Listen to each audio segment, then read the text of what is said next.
بسم اللہ الرحمن الرحیم۔ ترجمان ادب میں مرثیہ کے حوالے سے آج کے ہماری معروضی سوالات ہے۔ پہلا سوال ہے، عربی میں پہلا مرثیہ کس نے لکھا؟ تو فرزوق نے عربی میں پہلا مرثیہ لکھا۔ دوسرا سوال ہے، فارسی میں پہلا مرثیہ کس نے لکھا؟ تو شیخ سعدی نے فارسی زبان میں پہلا مرثیہ لکھا۔ تیسرا سوال ہے، برصغیر میں مرثیے کی ابتدا کس نے کی؟ تو شجاع الدین نوری نے برصغیر میں مرثیے کی ابتدا کی۔ چوتھا سوال ہے، ملاوجہی ولی دکنی ہاشمی نے کس زبان میں مرثیے لکھے؟ تو دکنی زبان میں مرثیے لکھے۔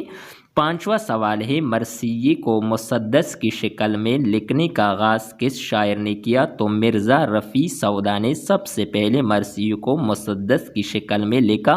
مسدس یعنی وہ مرثیہ جس کے ہر بند میں 6 مصرے ہو تو اسے مسدس کہا جاتا ہے۔ چھٹا MCQs ہے، کس مغل بادشاہ کے عہد میں مرثیہ خوانی عام ہوئی؟ تو اورنگزیب عالمگیر کے دور میں مرثیہ خوانی کی عام رواج تھی، جس میں خاص کر رحمان بابا کا عہد زمانہ بھی شامل تھا۔ یہ تھی ہماری آج کی ویڈیو۔ نیکسٹ ویڈیو کے ساتھ دوبارہ ملتے ہیں۔ خدا حافظ۔